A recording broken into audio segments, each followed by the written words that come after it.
Hello students, आज आपकी हिंदी की क्लास में मैं आपको क्लास 4th का चैप्टर 10 रीड करूंगी और उसको एक्सप्लेन करूंगी। हम लोग चैप्टर 10 को पढ़ना स्टार्ट करते हैं। चैप्टर 10 पाठ 10, उसका नाम है कुछ रोचक संस्मरण।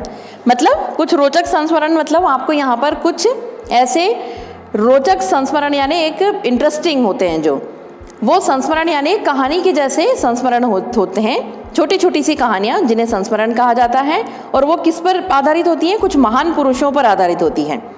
तो उनको मैं आपको पढ़कर बताऊंगी और समझाऊंगी। तो चलिए हम लोग पढ़ना स्टार्ट करते हैं। अब आपके कुछ रोचक संस्मरण में सबसे पहली जो कहानी है वो है सच्ची शोभा। मतलब ये किसी महान पुरुष पर आधारित है, तो और उसका हेडिंग क्या है? सच्ची शोभा। चलिए हम लोग इसे पढ़ते हैं। ईश्वर चंद्र विद्यासागर की आर्थिक स्थिति कुछ दिनों बड़ी खराब रही थी। ये कहानी किस पर आधारित है? यह संस्मरण किस पर आधारित है? ईश्वर चंद्र विद्यासागर जी पर आधारित है। हम उनके बारे में इसमें पढ़ेंगे। ईश्वर चंद्र विद्यासागर की आर्थिक स्थिति कुछ दिनों बड़ी खराब रही थी। मतलब आर्थिक स्थिति मतलब उनकी फाइनेंशियल कंडीशन खराब थी, यानी घर में पैसों की तंगी थी। लेकिन इन तंग दिनों में भी उनकी माँ कभी अपने द्वार से किसी को भूखा नहीं जाने देती थी। लेकिन क्या बताया गया इसमें कि ऐसे दिनों में भी उनकी जो माँ थी ईश्वर चंद्र विद्यासागर की, वो अपने दरवाजे से किसी को भी भूखा नहीं जाने देती थी। मतलब कुछ न कुछ देती थी। कुछ समय बाद एकाएक भाग्य ने पलटा खाया और विद्यासागर जी की तनख्वाह 500 रुपये हो गई। अब कुछ समय बाद क्या हुआ कि विद्यासागर जी के भाग्य ने, मतलब उनकी किस्मत खुली और उनकी जो सैलरी थी, तनख्वाह मतलब सैलरी थी, वो क्या हो गई? 500 रुपये हो गई। चूड़ियाँ 500 रुपये हो गई। ऐसे ही समय उनका एक मित्र उनके घर आया। अब क्या हुआ? उस टाइम पर उनका एक दोस्त, मित्र मतलब एक दोस्त उनके घर आया। उसने जब विद्यासागर जी की माँ के हाथों में मामूली चूड़ियाँ देखी तो उससे रहा नहीं गया। अब उसने क्या करा? उस दोस्त ने विद्यासागर जी की माँ जो थी उनके हाथों में कुछ मामूली चूड़ियाँ मतलब नॉर्मल चूड़ियाँ देखी तो उससे रहा नहीं गया। उसने कहा, माँ जी, इतने बड़े अधिकारी की माता होने के नाते ये मामूली से हाथी दांत की चूड़ियाँ आपके हाथों में शोभा नहीं देती। आप तो अब सोने के गहने पहनिए। उसने क्या कहा विद्यासागर जी की माँ से कि माँ जी, इतने बड़े अधिकारी की माँ होने के नाते आपके हाथों में क्या है? ये हाथी दांत की मामूली चूड़ियाँ अच्छी नहीं लग रही है, शोभा नहीं देती। आप क्या करिए, अब सोने की चूड़ियाँ या सोने के गहने पहनिए। उसकी यह बात सुनकर विद्यासागर की माँ हंस पड़ी और बोली, बेटा, विद्यासागर की माँ के हाथ की शोभा न तो ये चूड़ियाँ हैं, न सोने चांदी के गहने। तो विद्यासागर जी की जो माँ थी वो उसके दोस्त की बात सुनकर हंसी और कहने लगी कि बेटा, विद्यासागर की माँ हूँ मैं, और उनके हाथों में न तो उनके हाथों की शोभा क्या है? न तो ये चूड़ियाँ हैं और न सोने चांदी के गहने। मतलब विद्यासागर की माँ होने के नाते मेरी उनकी शोभा क्या है? न तो ये चूड़ियाँ हैं और न सोने चांदी के गहने हैं। इन हाथों की शोभा तो सदा गरीबों की सेवा करते रहना है। इन हाथों की शोभा तो सदा गरीबों की सेवा करते रहना है। मतलब इन हाथों की शोभा क्या है? इन हाथों की शोभा कौन बढ़ाता है? कि मैं हमेशा गरीब और मजबूर लोगों की सेवा करती रहूं। कल अब ये देखिए, आपका ये जो संस्मरण है ये यहीं पर फिनिश हो जाता है। यहाँ पर एक नेक्स्ट संस्मरण स्टार्ट हो जाता है। तो विद्यासागर जी के ऊपर ये एक संस्मरण था छोटा सा। देखिए यहाँ से यहाँ तक बस इतनी सी कहानी थी, ये संस्मरण था।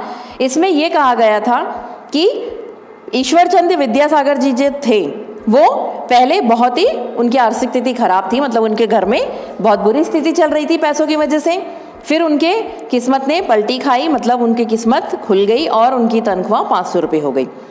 ऐसे ही टाइम पे जब उनकी सैलरी बढ़ जाती है तब उनका एक दोस्त उनके घर आता है और उनकी मम्मी के हाथ में जब मामूली चूड़ियाँ देखता है तो वो कहता है कि आप इतने बड़े अधिकारी की माँ हैं और आपके हाथों में मामूली चूड़ियाँ हैं, आपको तो सोने के गहने पहनने चाहिए। तो उनकी माँ ने क्या जवाब दिया कि मेरे हाथों की शोभा न ये सोने चांदी के गहने हैं और न ही ये चूड़ियाँ हैं।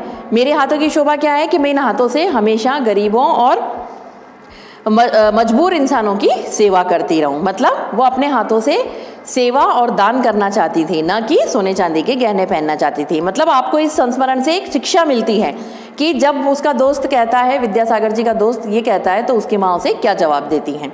तो स्टूडेंट, ये संस्मरण आपको अच्छा लगा होगा। अब देखिए इसमें सेकंड जो संस्मरण है वो है स्वाभिमान की रस्साकशी।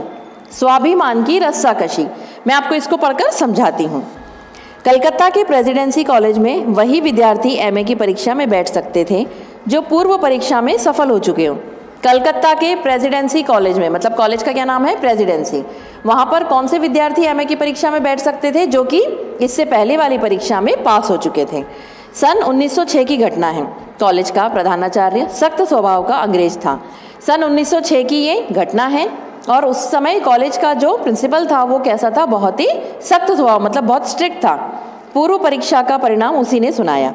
अब उससे जो पहले एग्जाम हुई थी उसका रिजल्ट भी क्या किया, उन्होंने ही सुनाया। एक सीधा साधा विद्यार्थी भी कक्षा में बैठा हुआ था। अब एक नॉर्मल सीधा साधा सा विद्यार्थी कक्षा में बैठा था। उत्तीर्ण छात्रों में कहीं उसका नाम नहीं था। अब जो उत्तीर्ण यानी पास हुए स्टूडेंट में उसका नाम नहीं था। उसने खड़े होकर गंभीरता से कहा, आपने मेरा नाम नहीं सुनाया। अब उस स्टूडेंट का जब उसने नाम नहीं देखा तो उसने खड़े होकर गंभीर होकर उनसे क्वेश्चन किया कि आपने मेरा नाम नहीं सुनाया। प्रधानाचार्य ने बताया तो प्रिंसिपल ने कहा, सूची में तुम्हारा नाम नहीं है, मतलब लिस्ट में तुम्हारा नाम नहीं है। सूची यानी लिस्ट, यानी कि तुम उत्तीर्ण नहीं हुए हो। तो उन्होंने कहा कि जब तुम्हारा लिस्ट में नाम नहीं है इसका मतलब तुम पास नहीं हुए हो। विद्यार्थी ने कहा, ऐसा कभी नहीं हो सकता कि मैं उत्तीर्ण न हूँ। तो उस स्टूडेंट ने क्या कहा कि ऐसा हो ही नहीं सकता कि मैं पास नहीं हूँ। यह सुनकर प्रधानाचार्य चिढ़ गए।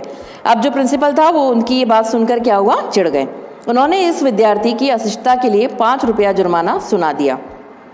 जब उनको गुस्सा आया, चिढ़ गए, तो उन्होंने क्या किया, उस स्टूडेंट की अशिष्टता मतलब उसके ऐसे बिहेवियर के लिए 5 रुपया जुर्माना, फाइन लगाया। कितना, 5 रुपया।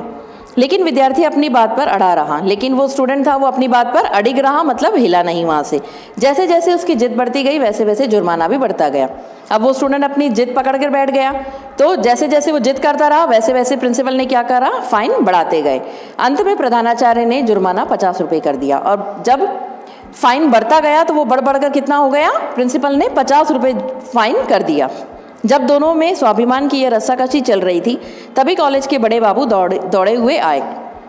अब जो दोनों के बीच में ये बहस चल रही थी, रस्साकशी मतलब बहस चल रही थी, तभी कॉलेज के बड़े बाबू मतलब जो बड़े बाबू थे वो दौड़कर आए। उन्होंने सूचना दी कि यह विद्यार्थी तो परीक्षा में सर्वप्रथम आया है।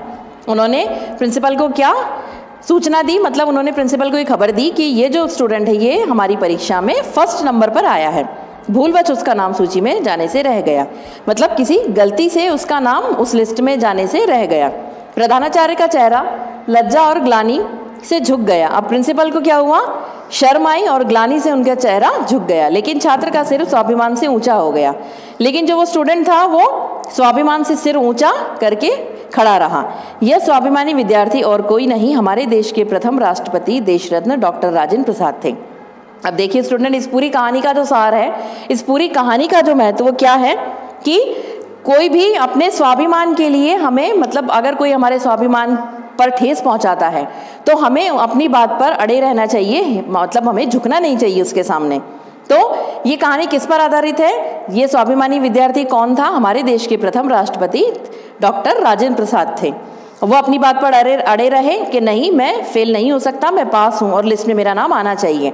और अंत में जाकर क्या होता है, वो कॉलेज की गलती की वजह से उनका नाम लिस्ट में नहीं आता है, तो वो अपने स्वाभिमान पर अड़े रहे, तो उनके स्वाभिमान की रक्षा हुई। आई होप ये कहानी भी आपको इंटरेस्टिंग लगी होगी और समझ में भी आ गई होगी। अब हम जो तीसरा संस्मरण है सच्ची शिक्षा, उसको रीड करेंगे।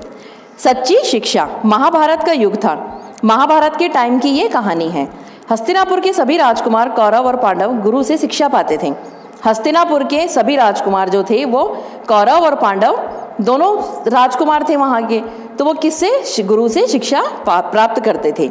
एक दिन गुरुजी ने पाठ पढ़ाया, कभी क्रोध मत करो, सदा सत्य बोलो। अब एक दिन उनके गुरुजी ने उनको क्या पाठ पढ़ाया कि हमें कभी भी क्रोध नहीं करना चाहिए और हमेशा सच बोलना चाहिए। अगले दिन सबने पाठ सुना दिया, परंतु युधिष्ठिर ने कहा मुझे अभी याद नहीं हुआ है। अब अगले दिन क्या हुआ, उनके जितने भी शिष्य थे उन सभी ने पाठ सुना दिया उनको याद करके। लेकिन युधिष्ठिर जो थे, जो कौन थे, ये पांडवों के सबसे बड़े भाई, उन्होंने कहा कि मुझे अभी ये पाठ याद नहीं हुआ है। गुरुजी बोले ठीक है, कल सुना देना। तो उनके गुरुजी ने कहा कि ठीक है, तुम्हें अभी याद नहीं हुआ तो तुम कल सुना देना। किंतु दूसरे दिन भी युधिष्ठिर नहीं सुना पाए। लेकिन दूसरे दिन भी युधिष्ठिर ने क्या कहा कि मैं अभी इस पाठ को सुनाने के लिए तैयार नहीं हूँ। उनका वही उत्तर था, मतलब वो अपने उत्तर पर अड़िग थे।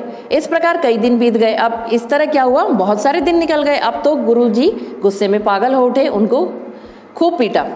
अब गुरुजी ने उनसे कहा कि इतने दिन हो गए तुमको तो भी ये पाठ याद नहीं हो रहा है। तो उन्होंने युधिष्ठिर की पिटाई लगा दी। पिटाई के बाद युधिष्ठिर ने गुरुजी के पैर पकड़ लिए। अब जब उनकी पिटाई हुई तो युधिष्ठिर ने क्या करा, गुरुजी के पैर पकड़ लिए। बोले, गुरुदेव आपने मुझे मारा, फिर भी मुझे क्रोध नहीं आया।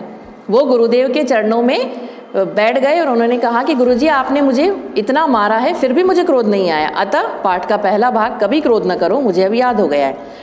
अब वो कहते हैं कि आपने मुझे इतनी मारा, इतना पिटाई लगाई मेरी, उसके बाद भी मुझे क्रोध यानी गुस्सा नहीं आया।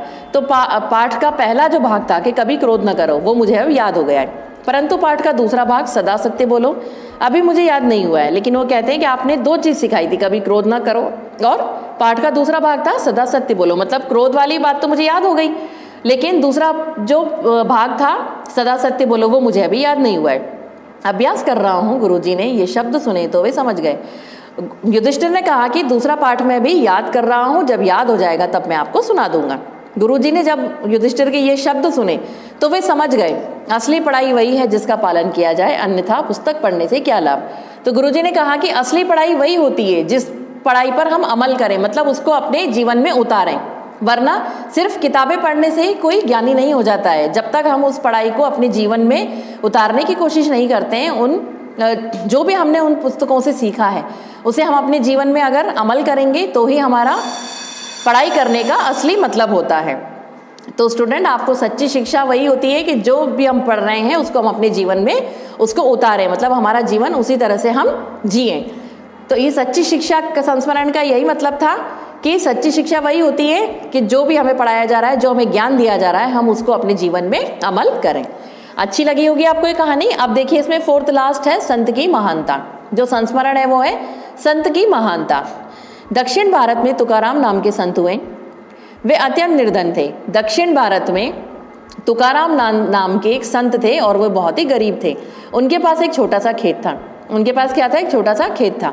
एक बार उन्होंने उस खेत में गन्ने बोए। उस खेत में उन्होंने क्या बोए? गन्ने की खेती करते थे वे। जब गन्ने तैयार हो गए तो एक दिन उन्होंने गन्नों को काटा और गठरी बांधकर अपने घर की ओर रवाना हुए। अब जब गन्ने की फसल उग गई, गन्ने तैयार हो गए, तो उन्होंने उन गन्नों को काटा और गठरी बांधकर अपने घर की ओर चल दिए। रास्ते में कई बच्चे उनके पीछे पड़ गए और गन्ना मांगने लगे। अब रास्ते में बच्चों ने गन्ने देखे तो बच्चे उनके पीछे पड़ गए और गन्ने खाने के लिए मांगने लगे। उन्होंने सभी बच्चों को एक एक गन्ना बांट दिया और उनके पास सिर्फ एक गन्ना बचा, जिसे लेकर वे घर लौटे। अब बच्चे बहुत सारे थे तो उन्होंने सभी बच्चों को एक एक गन्ना बांट दिया। तो उनके पास क्या हुआ? केवल एक ही गन्ना बचा, जिसको वो लेकर घर लौट गए। उनकी पत्नी का नाम रखूबाई था। तुकाराम जो संत थे उनकी पत्नी का नाम क्या था? रखूबाई। वह बड़ी गुस्सैल और चिड़चिड़े स्वभाव की थी, और वो बहुत ही गुस्सैल थी और चिड़चिड़े स्वभाव वाली थी। जब रखूबाई ने देखा कि तुकाराम खेत से केवल एक गन्ना लेकर लौटे तो वह सारी बातें समझ गई। अब जब उसने तुकाराम संत के हाथ में केवल एक ही गन्ना देखा तो वो सारी बात उसको समझ में आ गई और वो बहुत गुस्सा हुई। उन्होंने आओ देखा न ताओ तुकाराम से गन्ना छीनकर उनकी पीठ पर जोर से दे मारा। अब वो गुस्से में तो लाल हो ही रही थी। उन्होंने क्या करा? आओ देखा न ताओ और तुकाराम को गन्ने से ही पीठ पर जोर से मारा। पीठ पर पड़ते ही गन्ने के 2 टुकड़े हो गए। अब पीठ पर जब गन्ना पड़ा तो वो 2 टुकड़ों में टूट गया। संत तुकाराम तो पूरे संत थे। क्रोधित होने के बदले हंसते हुए बोले, कितनी अच्छी हो तुम। हम दोनों के लिए गन्ने के 2 टुकड़े मुझे करने पड़ते, पर यह काम तुमने मेरे बिना कहे ही कर दिया। अब तुकाराम ने उस स्थिति को संभालने के लिए, क्योंकि इनकी पत्नी क्या थी? गुस्सा हो रही थी, तो उन्होंने उस परिस्थिति को अलग तरीके से देखते हुए ये कहा कि जब तुकाराम के पीठ पर वो गन्ना पड़ा तो उसके 2 टुकड़े हो गए, वो 2 टुकड़ों में टूट गया। तो उन्होंने गुस्सा होने की बजाय हंसते हुए कहा कि कितनी अच्छी हो तुम। हम दोनों के लिए इस गन्ने के मुझे 2 टुकड़े करने पड़ते, लेकिन यह काम तुमने मेरे बिना कहे ही कर दिया। तो स्टूडेंट, हमें इस कहानी से यह शिक्षा मिलती है कि अगर कोई सामने वाला क्रोध कर रहा है तो हमें जरूरी नहीं है कि हम भी उसको उसका जवाब क्रोध से ही दें। हम उसको हंसते हुए भी कोई जवाब दे सकते हैं और उस वातावरण को हम बदल सकते हैं, मतलब उस गुस्से वाले माहौल को हम शांत कर सकते हैं। तो ये क्या होता है? इस कहानी का नाम क्या है? संत की महानता। मतलब उन्होंने भी गुस्सा नहीं किया। उनकी पत्नी तो गुस्सा कर रही थी, लेकिन अगर वो भी उस तरह से गुस्सा करते तो क्या हो जाता? वहाँ पर माहौल कुछ और ही हो जाता। लेकिन उन्होंने इस बात को अपने हंसते हुए उस बात को संभाल लिया और उसको माहौल को चेंज कर दिया। तो स्टूडेंट, इसमें देखिए मैंने आपको 4 संस्मरण बता दिए हैं। सबसे पहला था सच्ची शोभा, फिर स्वाभिमान की रस्साकशी, सच्ची शिक्षा और संत की महानता। ये संस्मरण आपको कुछ महान पुरुषों पर आधारित है तो इनसे आपको क्या शिक्षा मिलती है कि इन संस्मरणों को पढ़कर कि हम लोग कैसे अपने जीवन में इन्हें अमल में ला सकते हैं और अपना जीवन अच्छा बना सकते हैं। आपको ये सभी संस्मरण अच्छे लगे होंगे और बहुत ही मज़ा आया होगा इनको पढ़ने में। इस चैप्टर की बुक की एक्सरसाइज मैं फिल करके आपको व्हाट्सएप पे सेंड कर दूंगी और इसके क्वेश्चन आंसर आपको रिटर्न में सेंड कर दिए जाएंगे, जिन्हें आपको हिंदी की कॉपी में नोट डाउन करना है। Thank you student.